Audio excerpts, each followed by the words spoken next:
dunia Allah berikan kesehatan, Allah berikan kekuatan, Allah berikan istiqamah untuk terus melaksanakan ibadah dan mengisi Ramadan dengan baik.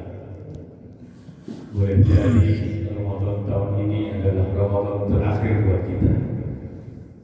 Oleh karenanya jangan sia-siakan Ramadan tahun lalu yang barangkali kita sia-siakan. Ramadan tahun ini jangan sampai kita sia-siakan lagi. Orang mukmin dipertemukan dengan bulan Ramadan, orang mukmin yang sangat beruntung. Karena Ramadan menurut Rasulullah SAW adalah syahrul ummati. Ramadan adalah bulan umatku. Keistimewaan bulan Ramadan hanya Allah berikan kepada umat Nabi Muhammad SAW yang tidak diberikan keutamaan ini kepada umat para nabi yang lain. Kalaulah Allah memberikan keistimewaan kepada umat yang lain di saat mereka melakukan ibadah wajib, melakukan ibadah sunnah, Allah hanya mengganjar dengan satu kebaikan dengan satu kebaikan. Tapi untuk umat Nabi Muhammad di bulan Ramadan, yang kalau di bulan lain Allah mengganjar satu kebaikan dengan 10 kebaikan, di bulan Ramadan Rasulullah janjikan sampai 700 kali lipat kebaikan.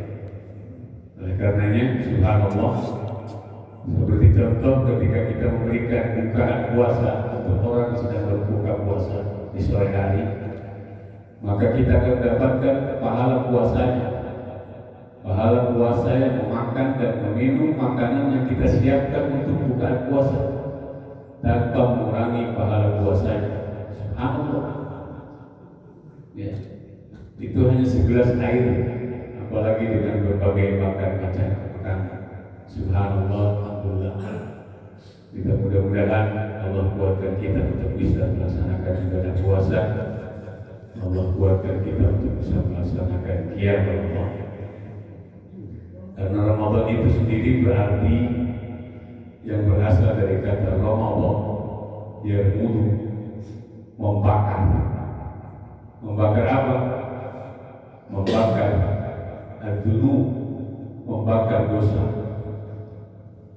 Membakar dosa artinya ketika Rasulullah bersabda, "Man shoma Ramadan imanan wa ihtisaban." Barang siapa yang melaksanakan puasa Ramadan dengan iman dan berikhtisab, hanya mengharap pahala dari Allah, tidak ada ganjaran lain, maka Rasulullah mengatakan, "Ghufira lahu ma taqaddama min dhanbihi." Diampunkan semua dosa yang telah lalu.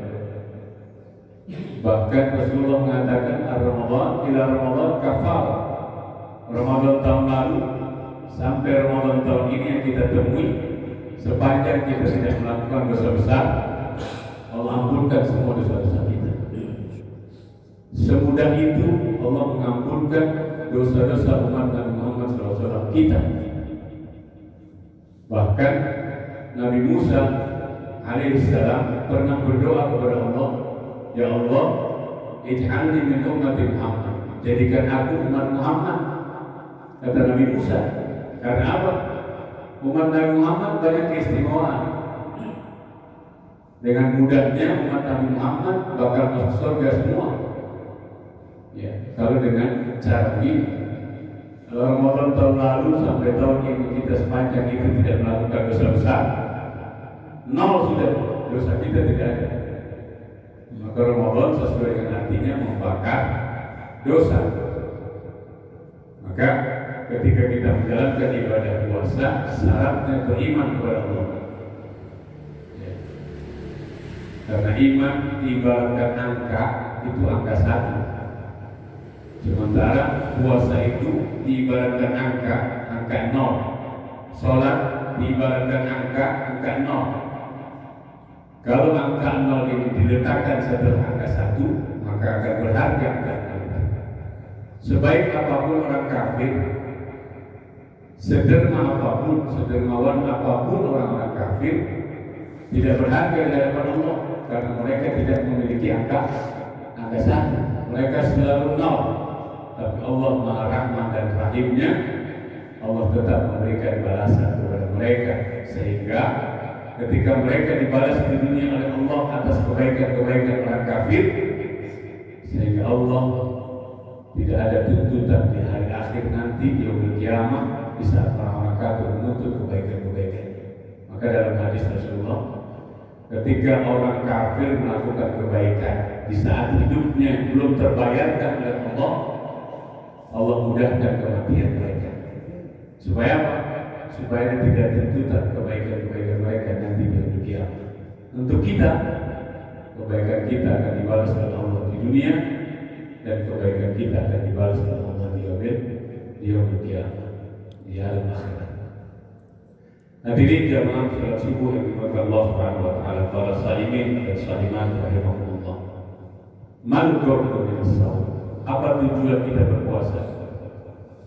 Di akhir ayat ketika Allah mewajibkan puasa, ada kalimat la'allakum tattaqun, agar kalian menjadi orang yang bertakwa. Kata Allah, cukup 1 bulan membentuk manusia bertakwa. Cukup. Bagaimana tidak cukup? Ketika siang hari mereka menahan diri untuk tidak melakukan hal-hal yang dilarang oleh Allah. Ketika malam hari mereka melaksanakan sunnah-sunnah Nabiku, sehingga tidak ada celah buat umat Nabi Muhammad yang melakukan maksiat di siang hari ataupun di malam hari. Maka Allah cukup dengan mempuasakan kita 1 bulan menjadi orang yang bertakwa. Maka dengan berpuasa kita di bulan Ramadan 1 bulan penuh, pertama menguatkan takwa kita, kuwatul takwa. Imam Ali radhiyallahu anhu bin Abi Thalib mengatakan, at-taqwa huwa al-khawfu min al-jalil. Takwa adalah takut kepada Allah Subhanahu wa taala. Itulah takwa. Jadi ketika kita takut kepada seseorang, berarti kita takwa kepada seseorang. Ya, apalagi kita yang kebanyakan takut kepada istri. Makanya ada orang yang tidak beristrikan 2, itu takwa. Takut kepada yang tua. Takwa. Menurut orang-orang Sunda. Ya. Tapi menurut Allah Subhanahu wa taala, takwa artinya takut kepada Allah. Dimanapun kita. Kata Rasulullah SAW, ittaqillah haitsu kunta. Takutlah kepada Allah di mana saja. Kita bukan hanya takut di masjid, kita bukan hanya takut di mushola, tetapi ketika kita bekerja pun harus takut kepada Allah. Di saat seseorang takut dimanapun berada, maka tidak ada celah buat melakukan maksiat, tidak ada celah untuk melakukan kejahatan.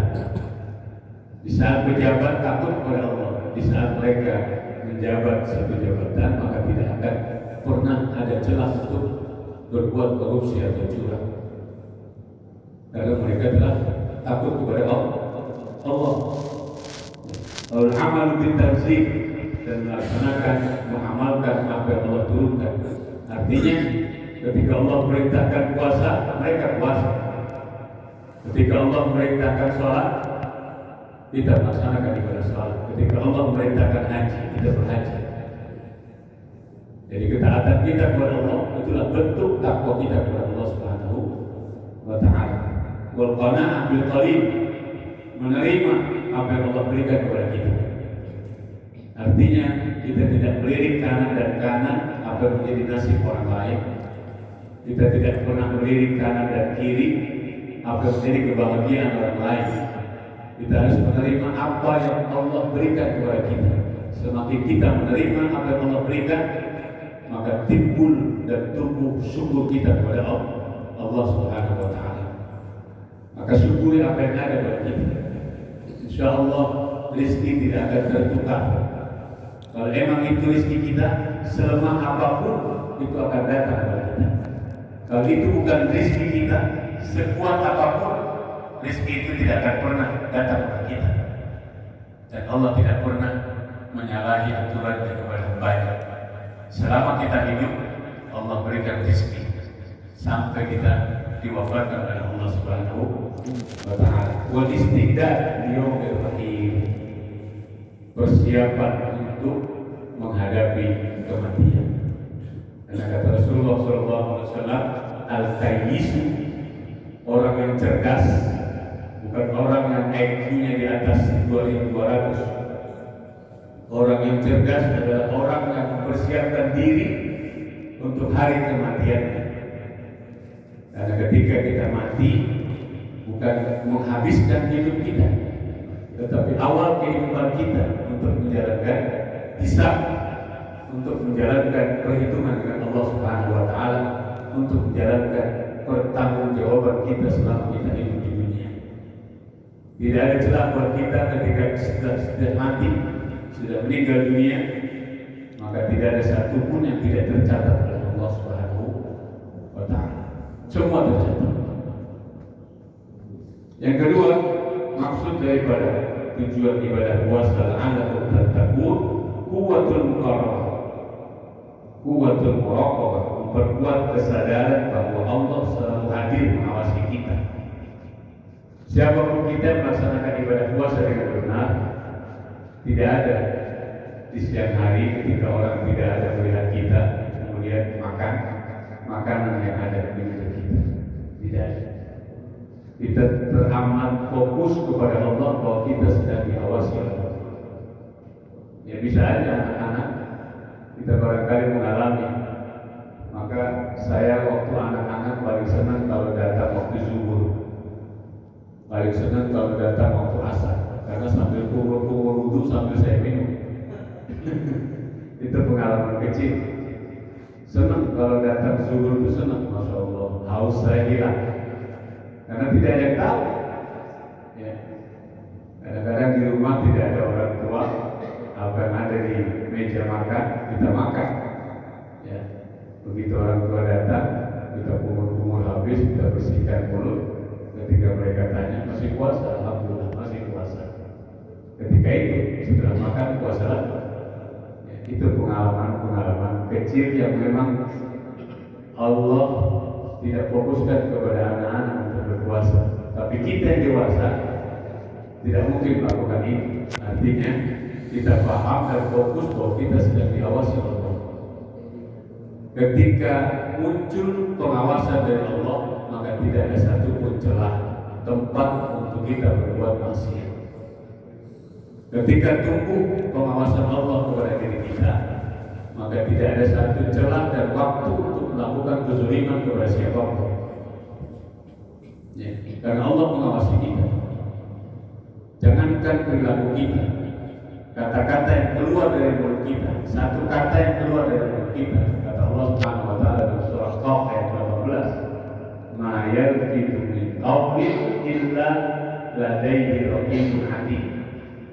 Tidak ada satu kata pun, tidak ada satu kalimat pun yang keluar dari mulut kita, dari mulut saya ini sekarang, tidak ada kecuali ada pengawasan dari malaikat yang selalu mengawasi kita. Siapa?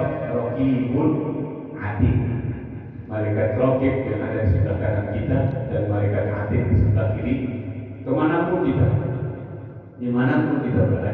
Maka kalau orang melakukan maksiat di satu tempat, berarti dia sedang tidak percaya kepada dua malaikat itu. Ketika kita membicarakan kejelekan orang lain, berarti saat itu kita tidak percaya dengan keberadaan dua malaikat Raqib dan Atid. Nah, kalau ini dipercayai sepanjang masa, maka tidak ada satupun kata yang keluar dari mulut kita kecuali kata yang baik. Maka kata Rasulullah SAW, la yu'minu ahadukum, tidak dianggap beriman kepada Allah ketika mereka mengucapkan hal-hal yang buruk. Kalau kita tidak bisa mengucapkan hal yang baik, aulias, diam itu emas. Ya, ketika kita bisa melakukan hal-hal yang baik, lakukan.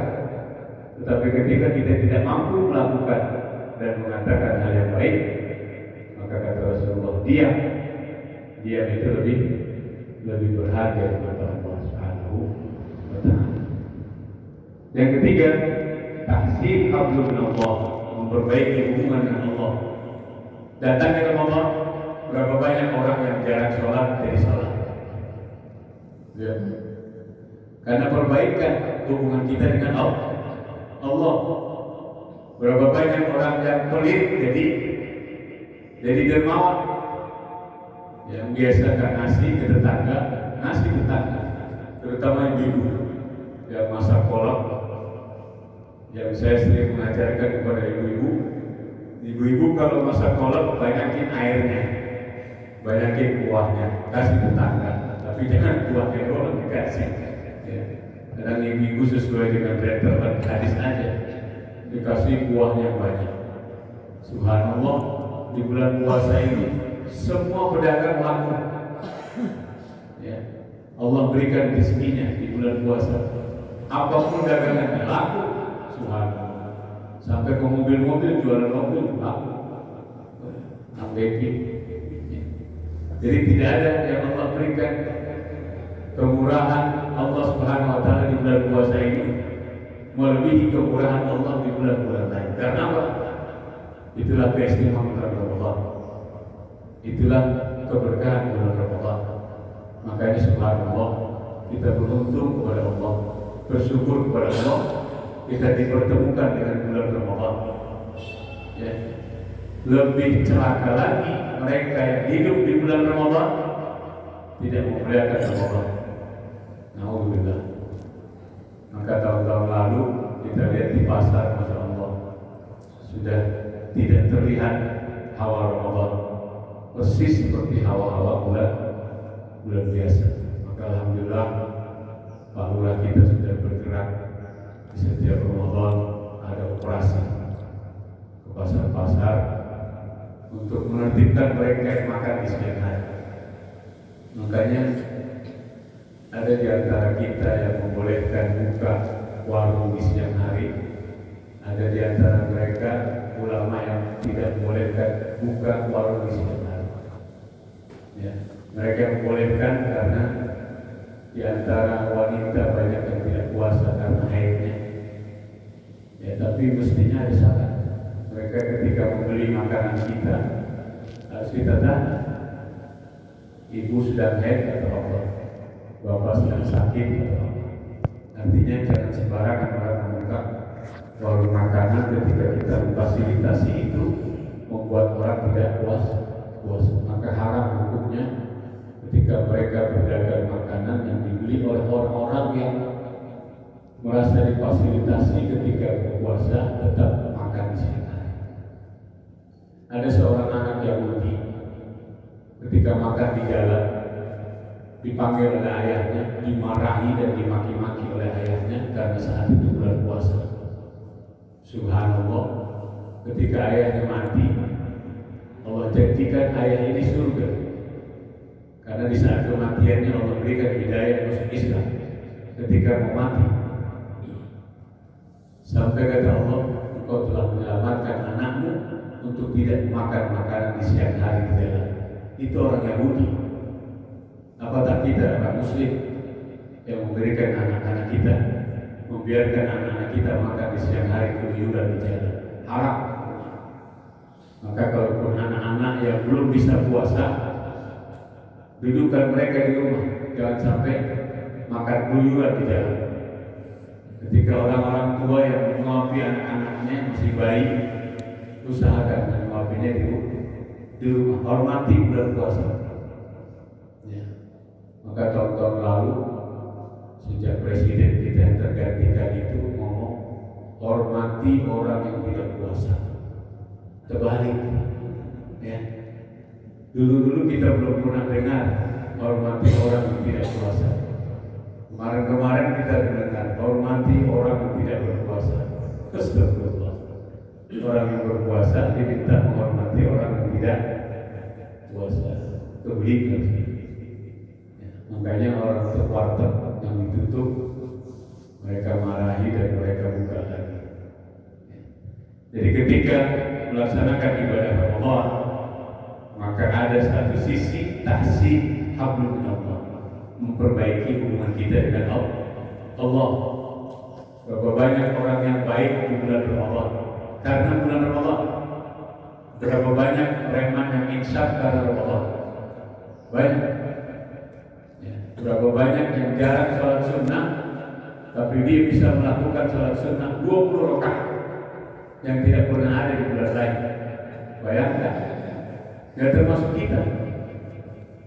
Kita barangkali belum pernah di bulan lain sholat duha 8 rakaat, belum pernah.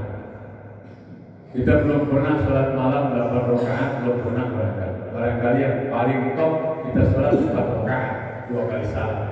Tapi di bulan Ramadan kita mampu melaksanakan sholat 20 rakaat plus witir 3, 23 rakaat. Ya. Di Mekah, di Madinah dulu 23 rakaat, sekarang diskon 50%. Di Mekah sekarang 10 rakaat, witirnya 3. Di Madinah 10 rakaat, witirnya 3. Itu setelah Covid. Makanya saya kaget setelah Covid berangkat umroh, pas kebetulan taraweh Ramadan di Madinah, kok 10 rakaat? Saya tanya kepada orang Arab asli di Madinah, ini kenapa bisa 10 rakaat? Diskon 50%. Karena setelah Covid. Alhamdulillah di Al-Qufi tidak ada diskon-diskon. Ya, apalagi dikuatkan dari DKM, tidak ada diskon, tetap 23 rakaat. Ya, kalau bisa 36 rakaat DKM untuk menyertai puasa atau taraweh, pahalanya taraweh orang-orang Madinah dan Mekah.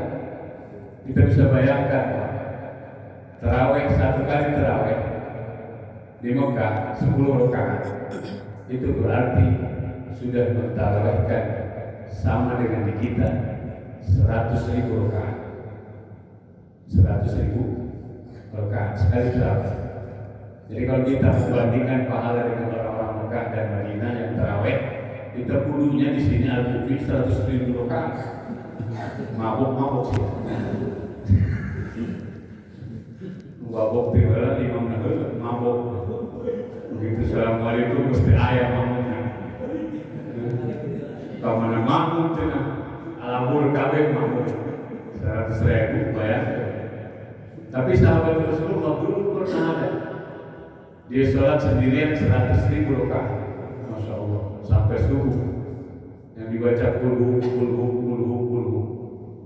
ya, sampai dilaporkan kepada Nabi, ya Rasulullah si fulan sholat sampai subuh, sholat subuh 2 rakaat, tapi bacaannya kulhu terus. Kata Rasulullah, yang benar, dipanggil sama Rasulullah ketika dihadapkan kepada Rasulullah, kamu benar semalam sholat sampai subuh 2 rakaat sampai selesai subuh?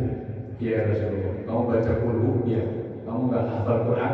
Saya hafal Quran ya Rasulullah. Kenapa baca kulhu? Dia bilang, ana uhibbu al-ikhlas. Saya cinta kepada surat al-ikhlas. Qul huwallahu ahad. Apa kata Nabi? Tudakhiluka ilal jannah. Kecintaanmu kepada surat al-ikhlas memasukkan kamu ke dalam surga. Subhanallah. Dasarnya cinta. Kalau kita kan buru-buru dasarnya. Ya.